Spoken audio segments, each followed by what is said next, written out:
What's up, YouTube? You know, I couldn't just leave it at a part one.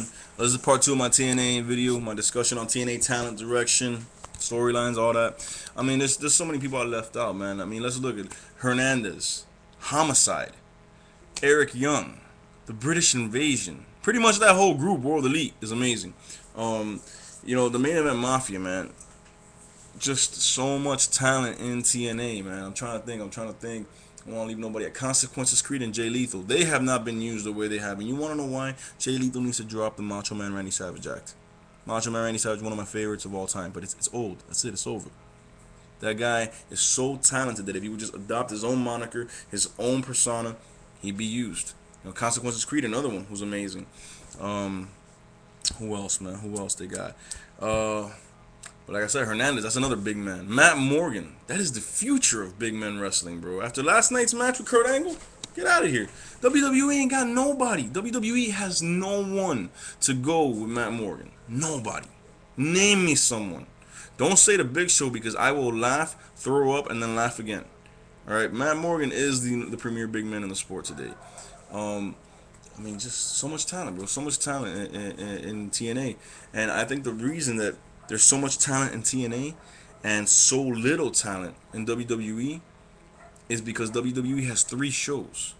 So you got to fill those shows with wrestlers, man, and you're not filling them with quality wrestlers. You want to know who I think has talent in WWE? So you see, I'm not biased. Kofi Kingston, amazing. Evan Bourne, AJ Styles ripoff, but amazing.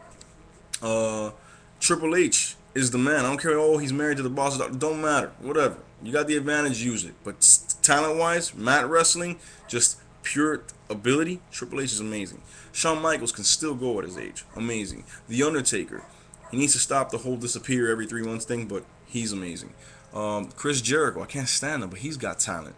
Uh, Randy Orton, I really don't think is all that great. I'll say he's decent. John Cena's garbage.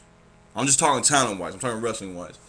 Um, John Morrison, amazing. The Miz is garbage. Uh, Cody Rhodes and DiBiase, they're pretty good. They got some talent. You know what I'm saying? So WWE's got some talent. They just don't got as much as TNA, and they got a lot more filler wrestlers. Just fill up spot wrestlers that make them look like garbage. You know what I'm saying? But back to TNA. Yeah, man. TNA people TNA need to start using. They need to start using Christopher Daniels the right way. They need to start using the Pope D'Angelo Dinero. Even though he just got there, he's good for business. Trust me. You need to start using what's his name? You need to start using Sheik Abdul Bashir and Kiyoshi is amazing. You need to start using Kiyoshi from World Elite. You know what I'm saying? Uh, Things I think TNA could do without. ODB. She's just disgusting. She's just disgusting and she has no talent. ODB is garbage. Awesome Kong is garbage. She's just a big girl. That's it. People, go crazy because they've never seen a girl that big, but she's garbage. And the women in the knockouts division, I'll tell you who got talent. Sarita, amazing. Alyssa Flash, you need to start using her right. Give her some wins. That Hamada Japanese chick, she's crazy. Use her. Tara has got talent. Uh, Velvet Sky is just gorgeous, but I don't think she's got much talent. Or maybe we're not seeing it. Maybe you're not putting her in a position to show it. What happened to Christy Hemme? You were giving her a push. She got hurt, came back. You were giving her a push, and now you stopped. What's up with Christy Hemme? You know what I'm saying? Tracy Brooks. You got a lot of knockouts there. They got some talent, man. Way more than the divas. Don't get me started on the WWE divas because those are just Playboy reserves. That's just a stock, like a growing farm where Playboy pulls their next centerfold from. It's not female wrestlers.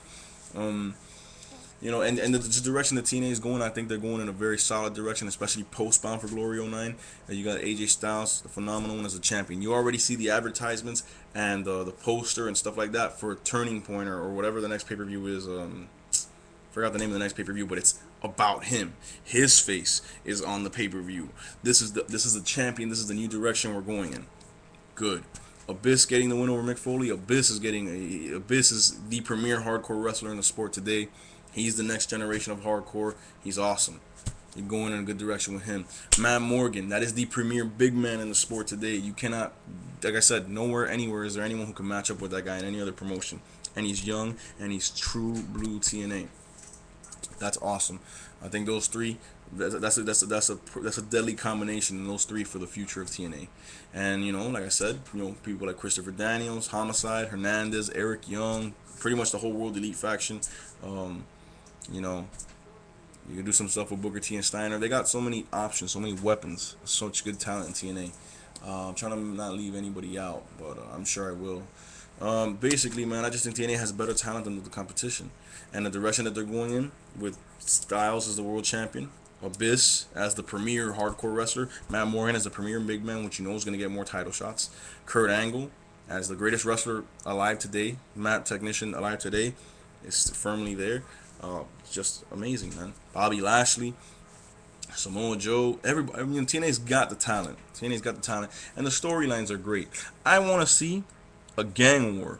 I see it coming, but I want to see more of it between Main Event Mafia and British World Elite. Because Main Event Mafia had all the titles not more than a week and a half ago, and now they got no titles. And now World Elite has the Legends title and the Tag Team Championship. So World Elite starting to get on that same page that Mafia was on dominating. So I want to see a war between these two factions, because I think there's so much talent in both those factions. It will be great to see a war between those two factions. Um, I like what they're doing with Hernandez. It's like they were pushing him, and now it's like kind of stalled. I think they need to keep pushing him, keep putting him up there, man. Keep putting him in the Legends title, World Championship picture. You know what I'm saying? Um, I just think they're doing great, man. I think they're doing amazing. I think the direction, the storylines, uh, just way superior to WWE. For anybody that like, oh, TNA storyline sucks, WWE has good writing. WWE has Hornswoggle running around, taking up time on my TV screen. Just because of that, they lost. Okay, you got you got a leprechaun running around on a wrestling show. Don't talk to me about storylines. If you're talking about WWE, don't talk to me about storylines. You know what I'm saying? Uh, just overall, TNA, I think, is the premier promotion in wrestling today.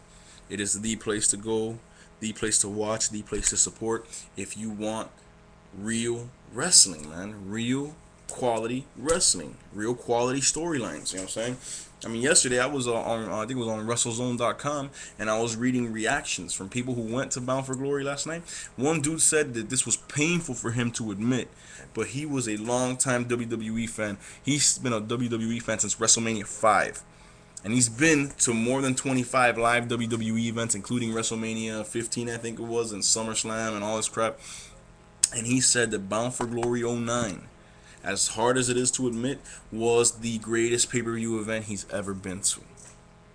He's been to 25 live WWE events, including a WrestleMania. And he said that Bound for Glory '09 was the best thing he has ever seen. I'm sorry. Dude, I went to Survivor Series a year and a half ago, 2 years, no, a year ago, I think last year or 2 years ago. And yeah, I had fun because it's wrestling and I'm there, but it was crap. It was horrible. I'm thinking, dude, this is on pay-per-view. I paid $75 for my ticket. This is garbage. You want to know what the most memorable thing of the night was? Melina botched her split entrance that she does on the ring apron. That's the only thing I remember from that pay-per-view. Yet a year later, just about 6 months or so ago, I went to a TNA house show, non-televised event here where UN plays basketball, the convention center, whatever it's called. That little show with I think 200 to 300 people in the audience only was the best wrestling event I had ever gone to. And I've been to Nitro, I've been to Raw, I've been to Armageddon, I've been to SummerSlam, and I've been to Survivor Series. And that show, that little TNA house show, was the best wrestling event I'd ever been to. TNA's got the talent, got the storyline, got the writing, got the direction, got everything going for them.